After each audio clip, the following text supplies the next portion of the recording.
Hey guys, welcome back to my channel. My name is Jael, for those of you that may not know, and today's video is going to be a very special one because we are playing around with the brand new Hocus Pocus collection from Colourpop, more specifically the Gather Round Sisters palette.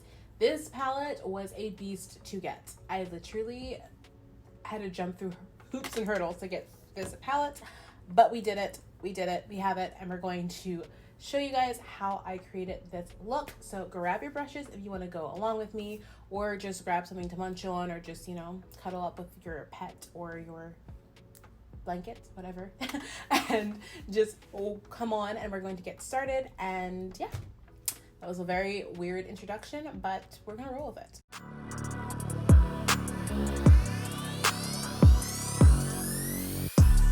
All right, so very quickly, just to start off talking about everything involved with this palette, I want to, of course, give you guys swatches of everything. So I'm gonna have the swatches inserted after my little chatting portion here so you guys can check all of that out.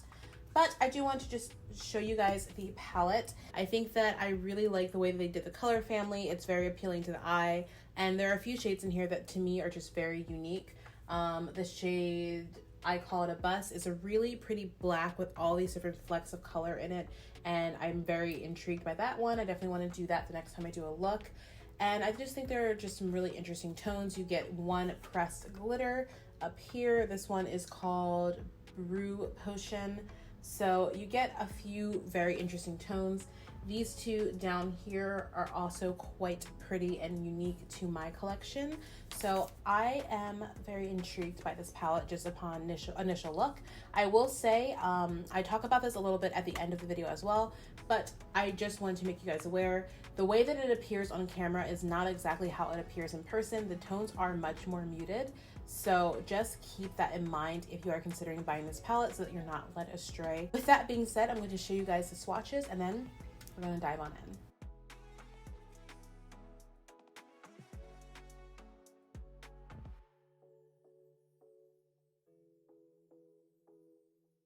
All right, so starting off, I'm going to just be priming my lids. I already have some concealer sat down, and I'm just going to be taking my Louise base in the shade Rumour number 2, and I'm going to apply just a little bit of this base onto my actual lid area.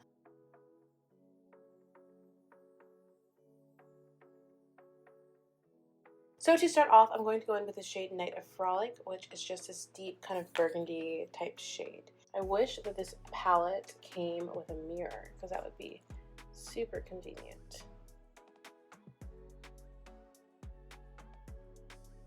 And I'm doing a halo eye, so I'm really just kind of placing this in my crease and going back and forth with the color so that I can start kind of building up that half semicircle shape. Although it's a little bit more of an oval. That was really just to kind of map out the shape that I wanted. Now that I have the shape mapped out, I'm going to go back in with that same exact shade, Night of Frolic, and I'm going to go in with a little bit more of a packer type brush, and I'm going to just pat the shadow right on top and just kind of start patting it into place, just because I want to really pack in that color. Really build it up. And as you guys can see, when it's packed in, it's like a lot more pigmented and a lot deeper.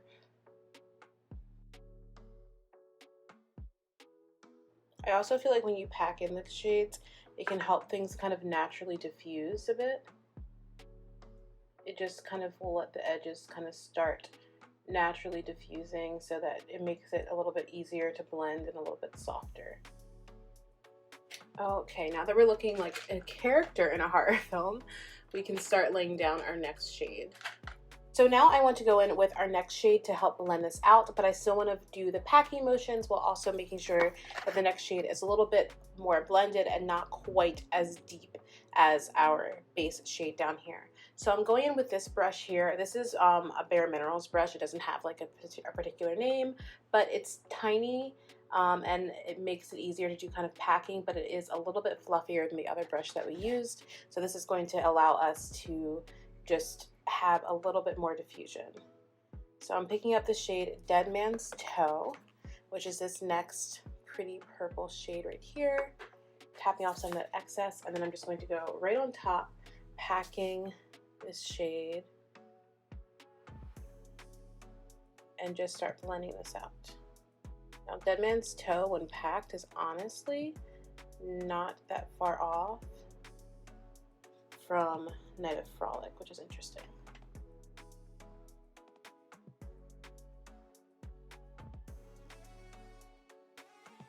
Now, I know that not everybody likes to do this at this stage. They like to kind of wait, but I personally like to do just a teensy bit of blending here with the regular blending brush. So what I'm going to do is just pick up this brush. This is, I don't even know what brush is that.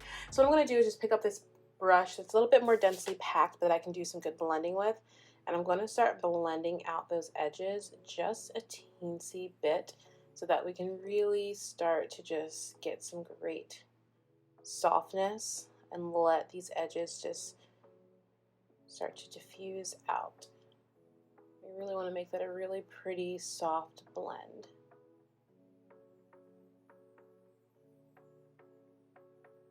And it's okay if you kind of wing it out on the sides a bit. And then with the fluffiest brush yet, I'm just going to further blend out those edges and just kind of diffuse them a little bit more with this shade on Toast, which is just this really pretty brown shade right here. And this is probably going to be the closest to my skin tone. It's going to just diffuse this out very beautifully. Going in very, very lightly, like barely touching anything.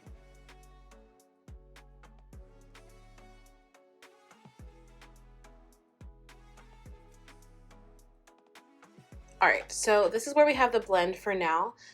This is obviously not done. This side is looking a little bit lower than this side, and this side probably looks the best as far as just like where our purple is. So we're gonna play around with all of that, go back in, reinforce some colors and everything afterwards. What I wanna do right now though is to just cut the crease so that we can have like a nice base. We're gonna cut the crease because I want to do a halo eye, but I want to do like a cut crease halo eye to really give the colors a chance to pop. So that's what we're going to do right now. So I'm just taking a dab of that P. Louise base again on the back of my hand.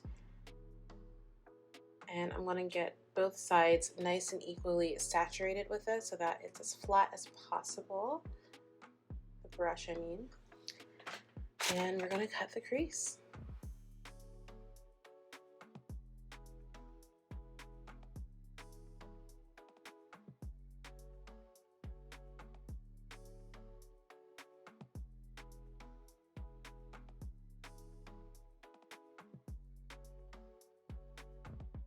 Okay, so I've cut the crease kind of according to my eye shape.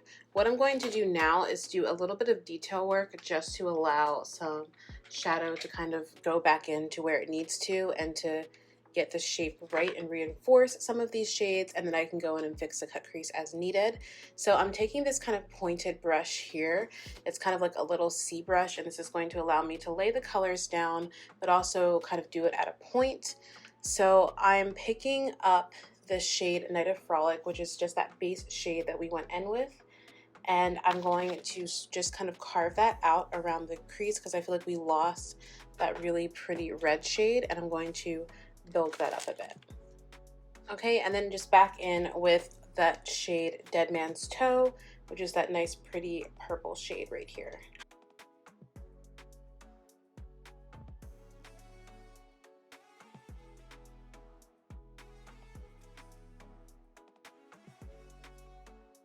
And then back in one more time with the shade on Toast. And the only reason I did this again was just to make sure that everything was more vibrant.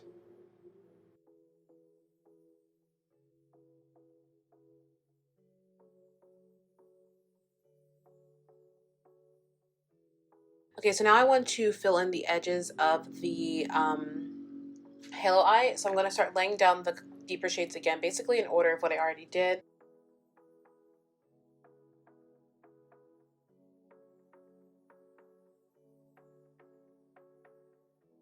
So for the shimmer shade, I'm going to go in with the shade Thackeray Binks, which is just this really pretty metallic purple.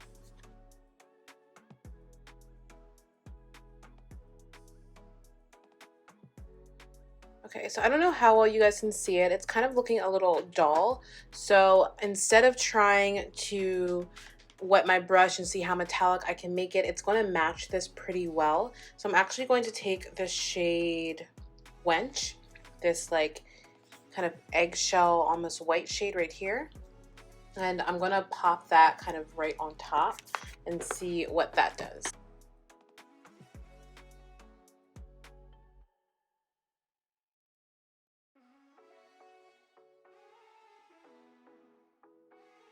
All right, you guys, so this is the eye look, more or less. I'm going to pop on the rest of my makeup and do my under eyes, and then I will hop back on camera to give you guys my final thoughts. All right, you guys, so this is the completed look, and I have some thoughts. First of all, I love this look. I think it's so pretty. It's so beautiful. I love doing a good cut crease halo eye.